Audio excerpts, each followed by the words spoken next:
name is Sullivan, and I'm going to start out today with a question. So, have any of you had to use crutches? I raise a hand. Okay, for those of you who raised your hand, I am really, really sorry. They suck. And for those of you who didn't raise your hand, congrats. You guys are really lucky. I unfortunately have had to use crutches. I play soccer for Utah Valley University, and last season in the spring I ended up tearing my MCL. That is the ligament on the inside of your knee. You really need that ligament to create stability, and it's hard to walk, so I used crutches for about 2 weeks, and basically it ended my season, so it was a little bit rough. Luckily, at the beginning when I was healed, I had to wear that ugly knee brace. But now in the season, I am back and have been able to play in a lot of the games this season. So, what's the point of me telling you about my injury right now? Injuries teach lessons. How do injuries teach lessons? Well, first of all, injuries teach gratitude. So, what is gratitude? The dictionary tells that gratitude is the quality of being thankful, the readiness to appreciate for and to return kindness. So, there are 4 stages of gratitude in the injury process, healing process. The first is negativity. When you first get injured, you're super negative.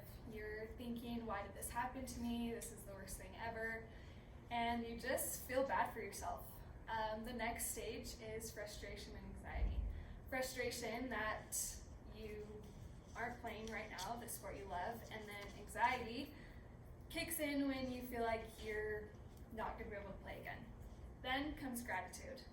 You question or you wonder why you ever took the sport you love for granted.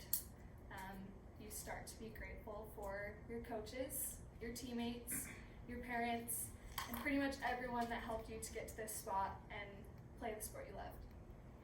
Finally, gratitude leads into excitement. You're just really grateful and excited that you have healed and you've completed your physical therapy, so you finally get to play again. So, what's another way that injuries teach lessons? Well, injuries teach confidence. There are 3 fears you need to overcome in order to be confident to play again. The first is fear of re-injury. The injury teaches confidence about your body that it can heal itself in the healing process. The next is the fear of losing your role. So your injury teaches you confidence of gaining a new role. The new role I learned was being the biggest cheerleader of my team. And finally, the fear of never being the same. That was my biggest fear coming back. So the injury teaches the confidence of just being you. When you're back, you have to have the confidence of who you were before, and you have to have the confidence that you're going to be stronger than you were before. So, my story, I was a starter, and then I got benched and had to wear a knee brace, was on crutches, and just was on the team. But it also teaches confidence of your team. You have to have confidence in your team, and when you win championships, even when you're not playing, they're still yours as much as everyone else's. So the 2 keys to confidence when you're coming back: over preparation, and you have to know that physical therapy works.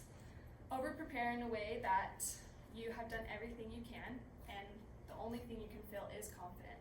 And then your physical therapist is basically a doctor, and they know more than you do. So you have to be confident enough to when they tell you you're healed, to know you're healed. So, what's the most important way injuries teach lessons? Injuries teach patience. There's a quote by University of Wisconsin physical therapist that says, "There aren't very many fast tracks to getting better. Excuse me. It's a matter of time, diligence, patience, and sticking with it." So, with patience, you have to remember most injuries are temporary. Super common injuries, strains and sprains, they only last about 2 weeks.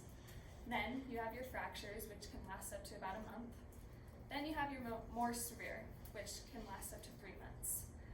But you also have the not super common ACLs, Achilles tears, where you're out for about 9 months to a year. But through this, you have to enjoy your time off.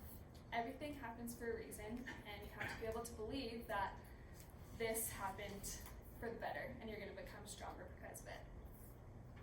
So the risk of re-injury is where patience really comes in. 1 in 5 athletes come back too soon and end up getting re-injured because they didn't complete their physical therapy. Also, they didn't complete their physical therapy. But patience teaches that you just can't come back too soon, and if you do, then you're going to get re-injured, so it's a matter of 2 weeks staying out or 2 months because you got re-injured. So, let's review. How do injuries teach lessons? Injuries teach patience, injuries teach confidence, and injuries teach gratitude.